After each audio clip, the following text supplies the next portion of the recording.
السلام عليكم ورحمة الله وبركاته ولا الذين ماكسو joogtiin waanu salaamay salaanta islaamka qaali assalaamu calaykum waraxmatullaahi wabarakaatu maalinteenu wacnaato saacadeenu wacnaato ramadaan mubaarak iyo ramadaan kheyr qaba iyo tobankii dambeysay ilaahay fadligeedna ina siiyo waa kala maqnayn isku soo noqod wanaagsan waxaan la mushaarakeynaya akhawaatii akhwaanii aczaa'ii qisad ama laba qisadood oo fadliga ducada ku saabsan iyo wanaageeda. qisada hore waxa weeyaan gabadhii muslimadda ahayd, gabadhii faransiiska islaamtay iyo diinta islaamka maxaa kala gaadhay. waxaa layidhi gabadh faransiyada ayaa waxay ku noolayd wadanka jazaa'ir bay ku noolaatay, algeria jazaa'ir bay carabti hadaan. gabadhaas markaa diinta islaamka bay qaadatay, ahligeedoo dhanna reerka familigeedoo dhanna waxay ahayn dad aanan muslimiin ahayn, faransiiska ku nooleen.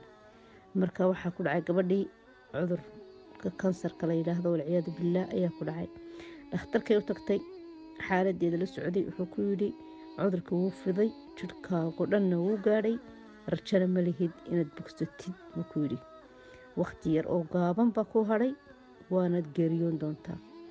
marka wuxuu u sameeyey fayl buu u sameeyey, ashcadeedii iyo wixii mataqaanayey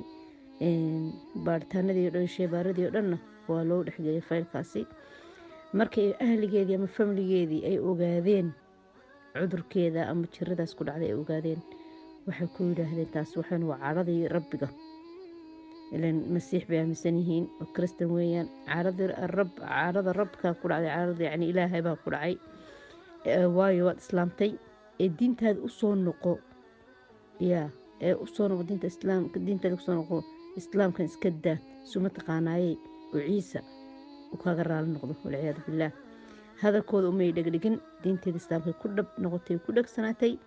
waxay ku yidhaahdeen markii dambe bal kaalayo faransiiska kaalay si aan dhakhtarro kale oo wanaagsan oo ka fiican kuwan algeria lagugu bandhigo. way dhooftay miskiintii, way u tagtay ayagoo og yacni inay mataqaanayey aynay rajo lahayn inay bogsato, laakiin ujeedadoodu waxay ahayd inay cibro iyo cibaaro wax lagu cibaaro qaato ay noqoto qofka dumarihii oo dadka kaga sasiiyaan yidhahdo qofka diinta islaamka gala dhibtaasi mataqaana iyo inkaartaas iyo carada rabbi baa ku dhacsa. waxay yidhaahdeen dhakhtarradan ku marina, laakiin waxay meeriyeen kaniisadahay ayay geeyeen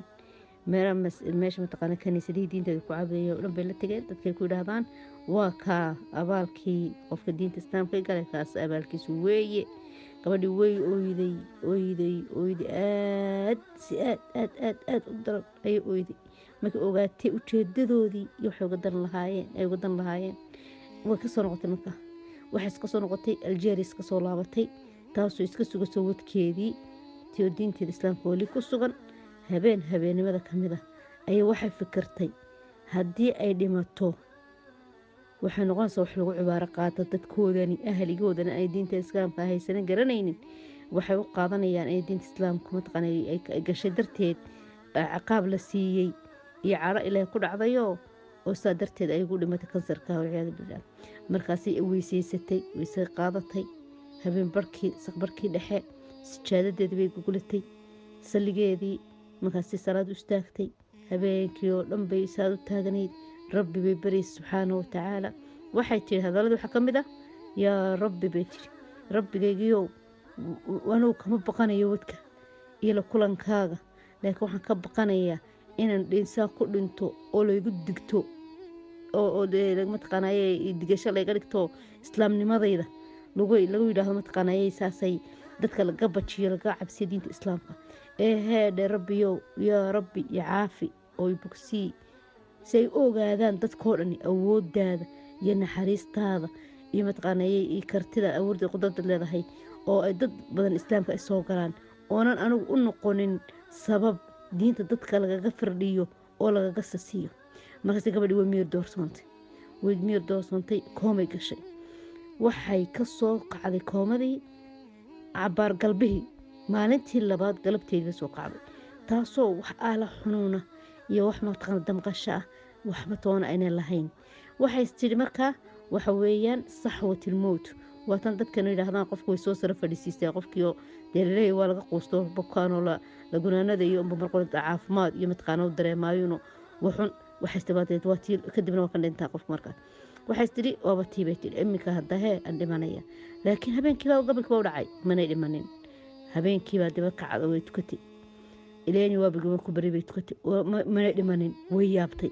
xunuuna ma dareensana way yaabtay marse waxay u tagtay dhakhtarkii xaaladeed la socday maxaasuu doktorku u baaray feerashii oo dhan buu eegay wuxuu ku yidhi adigu ayaa tahay waxaad anigu heblaayanahay soodiga feelkaygana aad hayseen maaha wuxuu ku maya aduu qof kalaa tahay buu yidhi qofkan aqaanay feelkan ku sugan ma tihid buu yidhi waxa feelkale uu sheegayaa inaad leedahay kansar halka heerka u dambeysay taagan laakiin waxaan anigu arkaa iminkabay inaad qof weligii iyaalihii kansar u ku dhicin inaad tahay ayaa tahay kaasoo gabadhii sujuud qab ilaahay u sujuuda bal naxariista ilaahay eega akhwaati bal fadliga ilaahay eega yacniga qofka marka ilaahay kale laga run sheego si fiican ilaahay mataqaanaa laisku xidho ilaahay la baryo waxa qadarta ilaahay horta lagama baxsanayo laakiin ayada ujeedada danta u lahayd waxay haysan dadkan diinta muslimiinta necbaysinaya islaamka necbaysinaya gaalada uga dhiga mataqaanaa inay caro ilaahay ku dhacday inay walciyaadu bilaaw iska saxsan yihiin kitaabka qumana qoorta loo sudhay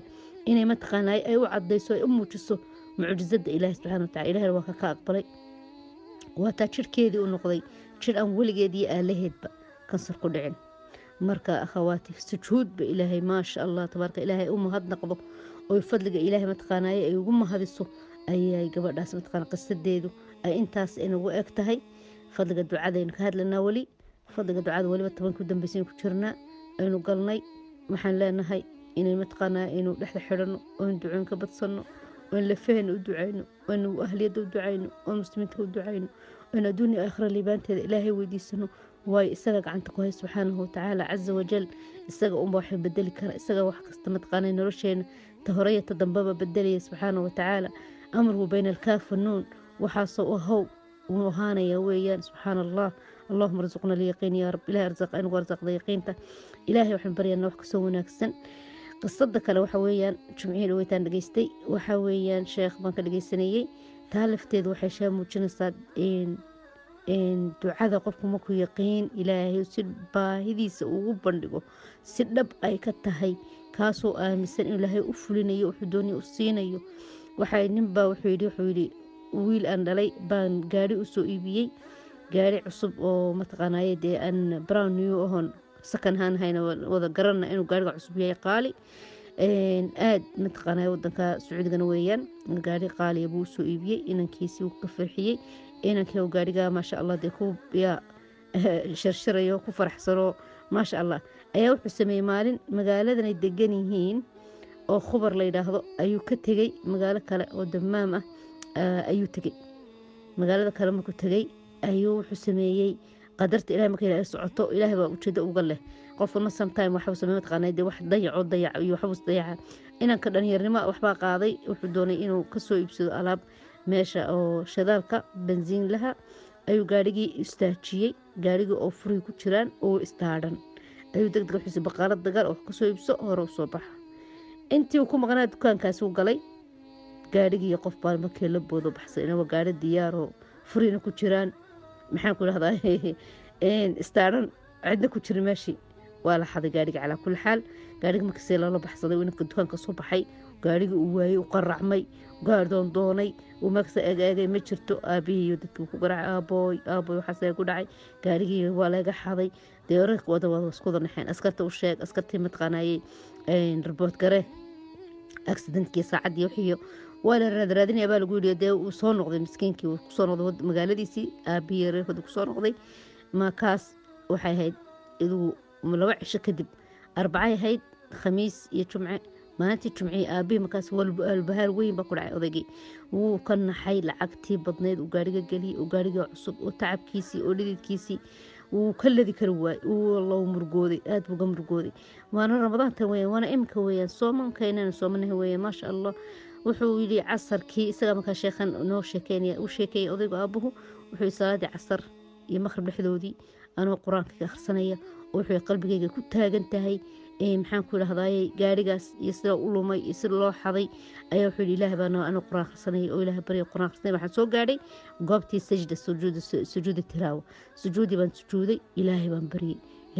alla ilaahay oo gaarigayga ii soo celi alla ilaahay oo gaarigayga igu soo celi alla ilaahay oo gaarigayga ii soo celi saan u lahaa buu yidhi aan khushuuc iyo mataqaana yaqiin ilaah wuu baryey calaa kulli xaal wuu baryey sujuudiisii wuu ka dhamaystay wuu ka kacay meeshii eedaankii makhrib baa la gaadhay wuu afuray way tukadeen masaajka intuu tegay uu kusoo tukaday isagii iyo nimadiisii ayuu bacda salaadii makhrib guriga kusoo laabtay oday gurigiis kusoo dhexgalay baa yidhi waxa inamadii dabadaas iska fadhiyeen carabta intaba systemkooda gacankaas dadku marka dee ciyaarka dhaliyo isku afuraan abaa horta iska taagtaagan iska sheekaystaan wuxuu sameeyey markaas inamadii unbaa tiyo taagan bartii iyo goobta guriga hortoodii gaari unba soo agstaagay xaafadoodii guriga agtiisa soo agstaagay way yaabeen hay kala qaadeen gaariganew nin dhalinyara ku jira gaariga intuu ka baxay ayuu wuxuu galay dukaan xaafadda ku yaalo oo ra-iislaha ka timaha qolada timaha xeerta ra-iislaha ayuu galay way yaabeen war gaarigani mahayn alwa gaarigani gaariga ku meelaysteen aabood ba u yeedheen walaalkoodii gaariga laga xaday war soo carar gaari ila waaba isaga gaariga laftiisii dee inta la cararaa dukaanka meesha ra-iislahi la galay ninkii oo xiiranaya baa la hareereeyey askartii baa loo yeedhay ninkii askari halkii baa lagu xidhay lagu qabtay waa tuugii bal qadarta ilaahay maca askartii baa yaabtay ma gaariga dhan ee magaalo kale lagu xaday ee la waayey ee la doondoonayey ayuunbaa gurigiina hortiinii iyo docdiinii iyo meeshiinii inuu ku yimid waa ducada fadliga ducadu ducaystay ikhlaasa uu ilaahay u weydiistay inuu ilaahay gaarigiisii u soo celiyo sidaas buu ilaahay ugu aqbalay ducadaas yacni mustajaabka ah isla markiiba arkay ilaahay fadligiisa awoodiisa ikhwaani waxa ilaahay aan ka baranaba waan ka helanaa ee yaqiintii baa laynaga rabaa iyo ku celceliskii ilaahay markasta wuxuu leeyahay ibarya idcuunii astajib lakum ibarya ana inuu ajiibaya laakiin waxaa lagu leeyahay adegdegina malaha waa la degdegaa malaha mataqaanaayey waa la samra layahay ama mararka badan xadiiska wuxuu noo sheegaya duca kasoo ducaysatid mar kastaba ama ilaahay sii aad u doonaysa wuxuu kuu siiyaa ama shar kuga soo socdo arkayn baa ilaahay kaaga qabtaa ama aakhirad uga baahi badan tahay balaa kuu dhiga marnaba ducadu khasaaro maaha laakiin dadkunba mataqaanaayey iska yardee matsayn qaabkan u doonana malaha loo degdegsan yahay dad badan oo hele sidai ay doonayeen way jirtaa marar badan musiibo kusoo socotay adugoon dhaha ku haynin oo ilaahay laakiin fadliga ducada aad ducaysatay uu kaaga badbaadiyey ama sadaqadaysatay ayaa jirta ilahay waxaan baryan ilahna waafajiyo xaqa iyo dariiqa mustaqiimka ah ramadaan iyo cibaadada ilahay naga aqbalo qaar ilaahay mataqaanaa barya oo aakhira adduunba liibaanteeda weydiista oo ilaahay iska weyneynin ilahay wuxuu diidaa dadka aan ilaahay baryin ilaahay barya buu nagacaysatay wax kastaba ilaahay barya xitaa milixdiina barya xitaa kabta markay kaa goodo indhashaa kacagta lagala dextiga wax kasta ilaahay weydiisto awey odhan waxaana ilaahay weydiiya afka u kala qaada ilaahay ku abuurta isaga wax kasta kuu awood leh isagaana kuu sakhiraya isagaana kuu fududaynaya ilahay waxaan baryana ilahayna waafajiyo oo ilaahay liibaantiisana siiyo tawfiiq ilahayna waafajiyo jannat alfirdowsa maqaamkeena ka dhigo waalidkeena dhintay ilahu naxariiso waalidiinta joogta ilahay noo xifdiyo ilaahay subxaana watacaala ramadaano badan ilahay nagu soo celiyo inagoo iimaan iyo taqwo iyo wanaag ku sugan ilaahay sharka koronay masaakid meerayan ilahay naga wada badbaadiyo ummadeena meel kasta joogta ilaahay xifdiyo وبالله التوفيق وحين خلد ونفتي ذا الشيطان وحي توفيق كلنا إله بس كلا وحين خلدنا ذا الشيطان باله إله بوافق شيء إسلام مشاركة إن شاء الله خواني دد بدن بالغاء من كف إيدستان أو قرطان قيمها يوانا كلا الدعاء ووحكا سيلها لو إيدستان لقاه لكرو إلهنا وضا وافق شيء أي لو بين سبسكرايب إيه الشيركة إيه كومنتك وبالله التوفيق والسلام عليكم ورحمة الله وبركاته.